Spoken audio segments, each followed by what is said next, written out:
The Pittsburgh Steelers, coming into the draft, had a couple of major holes on their roster, mainly being left tackle, cornerback, and nose tackle. Now, we knew coming into the draft that they would have to do a lot to fill these holes, and they would also need guys to fall to them in the draft. Now, with that being said, I say here a day after the draft has concluded, and I'm starting to realize just how good the Steelers did, over the past 3 days. Now, from the potential starters to the great role players, the Steelers did an outstanding job throughout the entirety of this offseason. Now, in this video, I'll be breaking down the entire Steelers draft class and what they've added to their team and how they can make some noise in 2023. However, before we jump into the video, make sure you guys do me a huge favor. Hit that like button. It helps out the channel so much. So let's see if we can get the video up to 400 likes. Also, subscribe to the channel if you're new. I will be covering the Steelers and the rest of the NFL all year long, so join the family. And one last thing, comment down below, who do you think is the biggest sleeper in this year's draft class for the Pittsburgh Steelers? Now, without any further ado, let's jump right into today's video. So, as we all knew, the Steelers were doing one of two things with their first pick. They're either going to go out and draft a tackle or get a cornerback to pair up with Patrick Peterson. However, they decided to go the route of taking a tackle, and they honestly got one of the best ones in former Georgia left tackle Broderick Jones. Now, Broderick Jones should be a day one starter at left tackle for the Pittsburgh Steelers going forward, an immediate upgrade.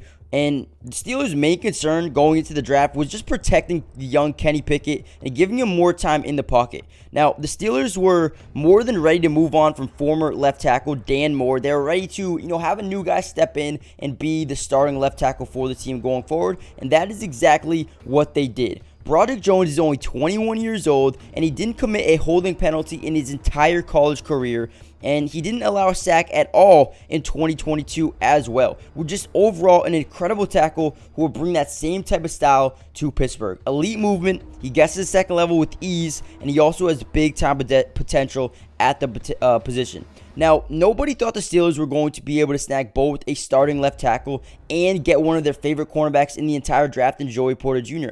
But the amazing news, guys, Joey Porter fell all the way back to the second round, and the Steelers had the first overall selection in the second round, and they were able to snag Joey Porter. Now, I do know a lot of fans, Steelers fans, were interested in, getting Brian Branch over Joey Porter. But guys, Joey Porter Jr. is a perfect fit, and everything happens for a reason. And I believed it was meant to happen that Joey Porter Jr. fell to the second round and was able to fall into the lap of the Pittsburgh Steelers. I think he was meant to be a Pittsburgh Steeler. Now, Joey Porter Jr. is a physical, lengthy corner who can play outside across from Patrick Peterson and provide them a day one starter and a potential future star defensive back. Now, he possesses excellent ball skills in terms of breaking up passes. He's not the best at getting interceptions, but he's very good at breaking up passes, with the receiver. He's got prototypical length, amazing in press coverage, has shown consistent development, and has the height, speed, and weight to become elite in this league.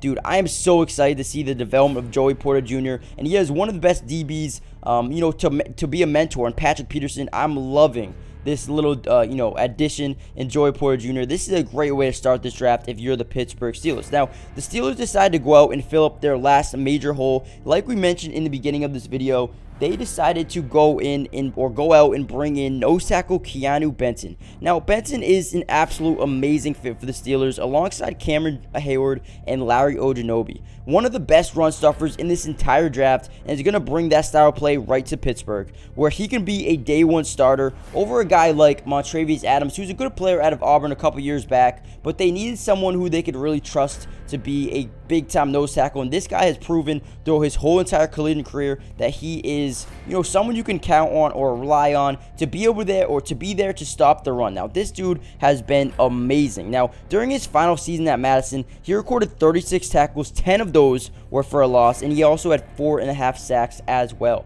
Now, in the late third round, the Steelers went out and got a big-time tight end in Darnell Washington. Darnell might have had the biggest name in the draft at the position just because of his size and his athleticism. What we saw over his collegiate career at Georgia, it was just amazing, and he really started to blow up this season. Now, Washington is an electric player who stands 6'7", 264 pounds, and just has the potential to be a very effective player and maybe even a very solid starter in this league at one point in his career. Now, at the Combine, he actually ranked out as the second best tight end in terms of total projection score. In 2022, with the Georgia Bulldogs, Washington put up 28 receptions for over 454 yards, 2 touchdowns, or averaging 16.2 yards per reception. Now, the big thing about Darnell Washington is, like I said, the dude is 6'7", 264 pounds, can be a run blocker, can help out, with Najee Harris getting up running lanes. He can help out with Jaylen Warren. He can block. He can help Kenny Pickett get more time in the pocket. He can run 2 tight end sets. He can run up the seam of the field, get down, and once he has the football in his hands, man, this dude is going to make some big-time plays for the Steelers, and that's why I truly just love this pick for the Steelers. I think he was projected to go early second round, and they stole him here in the third round, so that is an amazing fit for the Steelers and Darnell Washington, who's looking to earn himself the second tight end spot on the team. Next, the Steelers decided to bring in Nick Herbig. Now, if this name sounds familiar, it's because the Steelers just went out and signed a guard named Nate Herbig, his brother.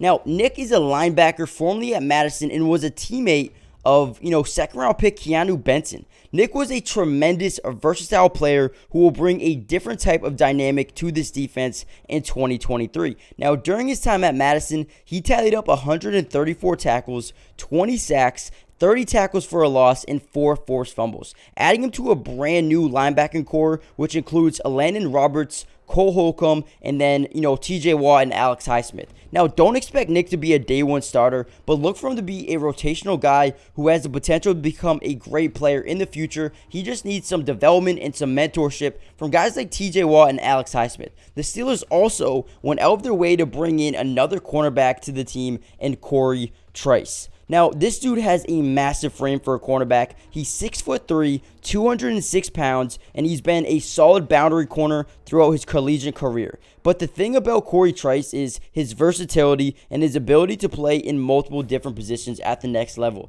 Now, some people do believe that he's going to be a part-time safety for Pittsburgh, but I wouldn't be surprised if he plays both boundary corner and safety going forward. Now, during his last season at Purdue, Trice had 34 tackles, 28 solo, 10 pass deflections, and 2 interceptions, as well as 1 touchdown. A guy who can fight for some playing time as a corner early in camp, but look for him to add some physicality and someone who isn't scared to come up and affect the run game as well. A very good player, a very solid player when it comes to run support as well. Now, lastly, they used their final pick on guard Steven Anderson. The 6'5", 320-pound guard out of Maryland is on his way to the Steelers, just giving them some more depth and competitiveness at the position. Anderson is a guy who primarily played in the interior, but also has flirted with the ability of playing at right tackle as well. So another versatile player here in Steven Anderson, actually ranked 13th overall in pass blocking rating in all of the Big Ten last season. And to get him with your very last pick in the draft is actually a steal and great value in my opinion. Now, overall, the Steelers draft class is loaded with talent, and most of these guys have the potential to become starters in this league. Now, usually the goal of the draft is to get 2 starters, maybe 3 to 4, and if you get 3 to 4 starters, you absolutely won the draft. Now, the Steelers got Broderick Jones, a starter, Joey Porter Jr., a starter, Keanu Benton, a starter, and now with Darnell Washington, Nick Herbig, Corey Trice, and Steven Anderson, these are guys who could potentially be starters in the future. Now, if they can just develop over the next few years, like I said, they can turn into big-time players here for the Steelers in the next couple of seasons. Now, comment down below, who are you most excited to see play out in 2023?